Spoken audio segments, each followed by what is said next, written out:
Hello guys,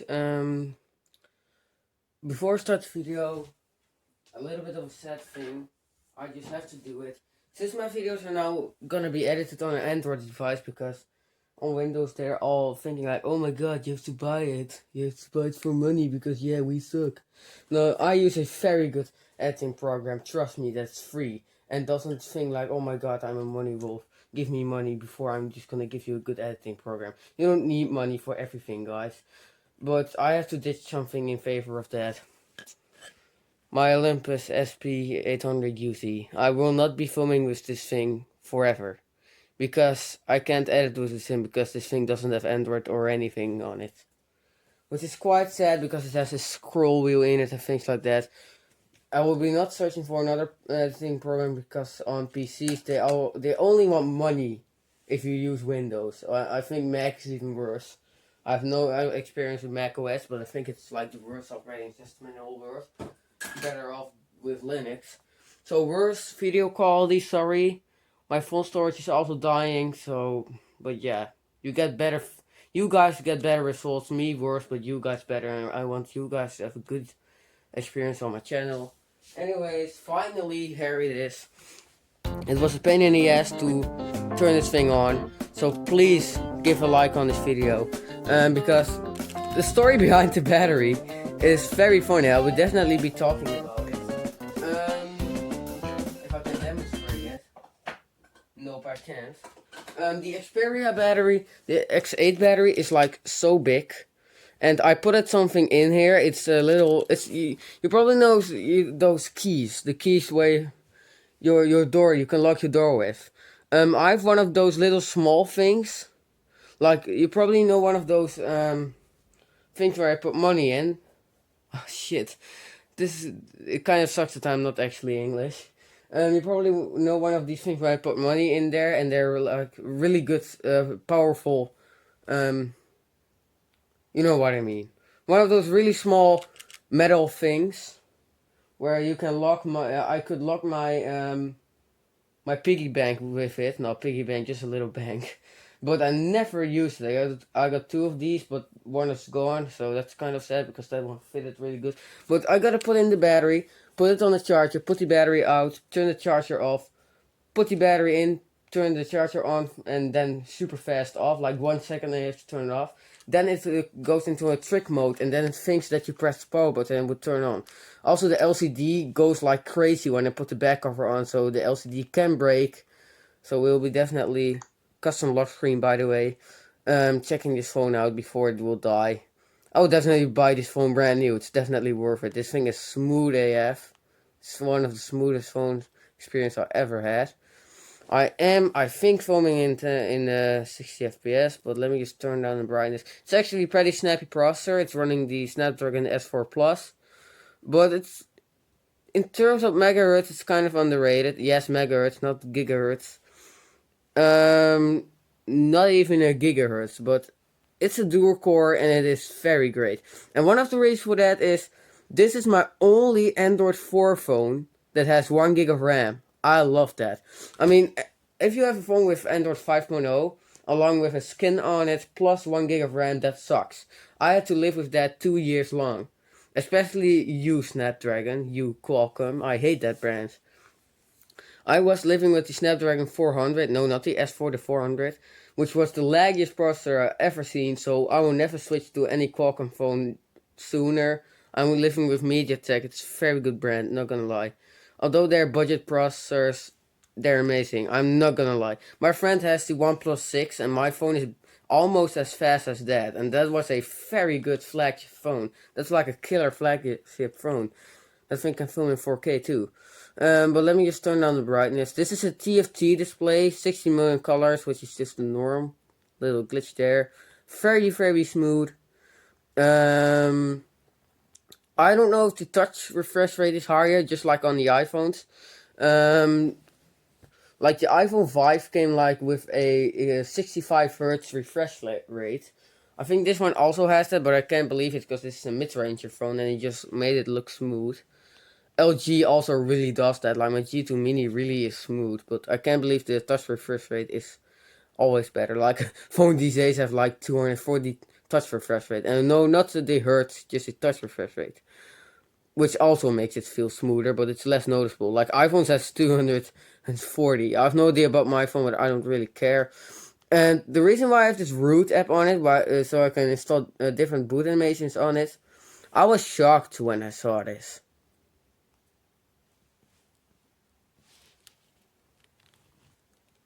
It is rooted. It is freaking rooted. And one of the reasons that really shocked me also is this is the C1905 model, which is a bit better than the C1904, which is the lowest end model. If you have the C2000, you can upgrade to Android 4.3, and the C19000 series can only upgrade to Android 4.2. GSM Arena, did you lie to me or what? Or they just rooted this thing to upgrade to a higher version, or they just did it for no freaking reason at all. Also, the screen is just 4 inches, but this is the best hand-fitting phone I ever had. Like, the second to best one is for now the Alcatel One Touch Star, which is also a 4-inch phone.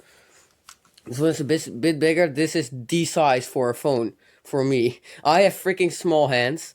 I am 6.2 inches I'm living with now, guys. It is freaking ginormous. It is way too big, but if I'm using a smaller screen that has like such thick bezels, like my mother's old as hell Nokia 6, which has like chunky bezels, like bigger than this bezel, I'm not gonna lie. I mean, Nokia 6 really screwed up. They thought like it was a high-end phone, but it was a mid-range, and then it became like a budget phone. And yes, it runs a Snapdragon 400 series processor, which is still freaking laggy. So I still don't want a Snapdragon. Oh god, I don't want to think of it. MediaTek for life, my friend. I mean, MediaTek did suck a lot back in the day. I mean, MediaTek processors weren't good at all back in the day. But since 2013, I had a phone with about 2013. That one had a MediaTek processor. My friend's LG Leon, for example, that one has a very good processor. Better than my LG G2, but that's probably because that one is stuck on Android 5, and they probably thought like, oh, we don't want to make our phones that bad with Qualcomm again. Anyways, this phone is very interesting to look at because I never had a Sony. Gaming is pretty good as well. It's much better. Like, it's almost as good as the like, it's better than budget phones from 2012 and 2013, definitely. But for example, the Alcatel One Touch Star. But it's a little bit of a mid-range, again, because my tablet has a Mali T628 MP6 GPU. If that doesn't say anything to you, I won't blame you. But that GPU is pretty bad at 2D, but it is definitely good at 3D. It can play some heavy 3D games literally at 60 FPS with a little bit of stutter. The T series is definitely not the best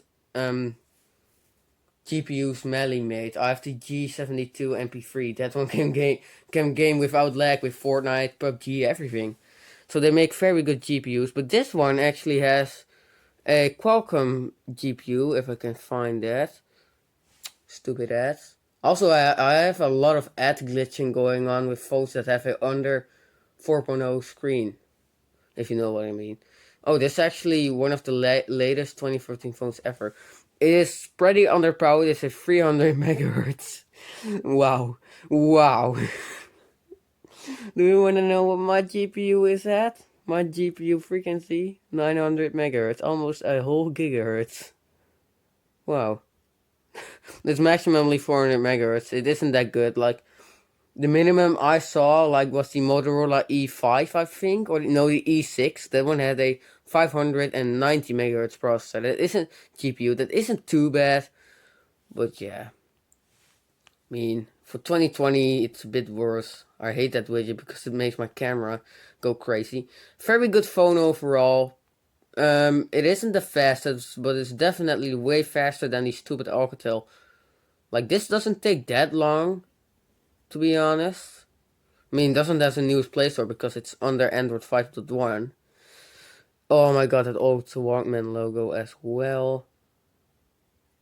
Also, really want to get the Xperia L, because one of the main features for me is, if we can go to the gallery, I'll also do the photo test. Let me just do that first. The Xperia L has a little ring right here instead of in the middle. Look at this. It's amazing. It looks very good. This is a selfie with the selfie cam. It looks a little washed out, as you can see, but it looks alright. Looks a little washed out here. This was the main cam, so the lighting is a bit worse here. It's definitely not made for that, but the angle is way wider. Let me just turn it. There we go. This is definitely softer, to be honest. So I still consider the VGA cam. It's not that good, as you can see. It definitely gets worse, even though I'm filming in 720p. I really thought it was an 8 megapixel camera because it looks freaking great.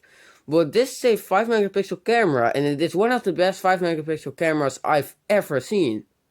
I mean, this is as good as some really budgety 8 megapixel camera. I mean, it's not the sharpest, it's not as sharp as my LG G2's 8 megapixel cam, but even for close-up, it looks freaking great. I can't tell that this is 5 megapixel. This is definitely good. Can go up to 720p video recording. Look at how sharp that looks. That looks freaking great. I mean, I saw a YouTuber saying that Sony doesn't make very good cameras for their phone. I don't know who that guy is, but that guy sucks. The LG G2 Mini, for example, that had an 8 megapixel camera, that took videos. It took videos so over sharpened. It didn't look good at all. This also looks very good. Yes, these are photos by me. I'm not a photographist, but I'm definitely good at taking macro pictures because I use my macro lens on my Motorola One Macro a lot. That's why I bought this phone, obviously. One of the reasons. Oh, those are pictures from the previous owner. Oh, there's some nice features inside of here. Wait, can he twist it or something? What did it just do? Oh, I thought you can just turn it manually. Let's just take another little photo. So, I took some pictures. Definitely looks okay. Oh, that one is blurred. I didn't take that good pictures. Oh my god, that selfie camera. It's VGA, my boy.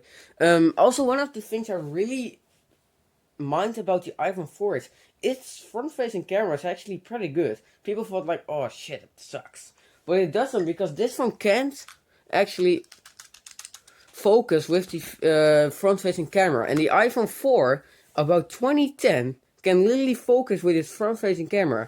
It's not something revolutionary, but it's definitely important. And why don't people know that? It makes other people look dumb, but it is very, very nice. It's a really good feature. Or it's implemented like it does like a bit better fixed focus or something, like it makes it look better with lighting or something. I'm also okay if Apple did that, but I'm okay. It looks very good. In terms of thermal, the heat dissipation isn't that good on this phone. This hole is probably just for heat dissipation. Can't believe this is like a microphone for the cam. It heats up right here, just right here. Good placement though. The CPU is right here, so it can heat dissipate from the earpiece to the mic, which is pretty great, or whatever it is. Some glitching going on because I have custom lock screen on. I have no idea if I will give a link to that lock screen app. Maybe I will do it, but I think no, because not a lot of people watch my videos this long, for like 14 minutes, but short review, guys. Maybe a full review. Definitely think I'm gonna do a speaker test, but I'm not totally sure. I don't really have time for this either. I'm just doing it out of myself because I love my channel. But I'm actually pretty drunk with school. I had a really, really bad school day today, by the way. So be happy that I made a lot of videos today. I had a freaking bad school day today, so yeah. Be happy that I made it a lot of videos today. Maybe we'll make even another one. See you later.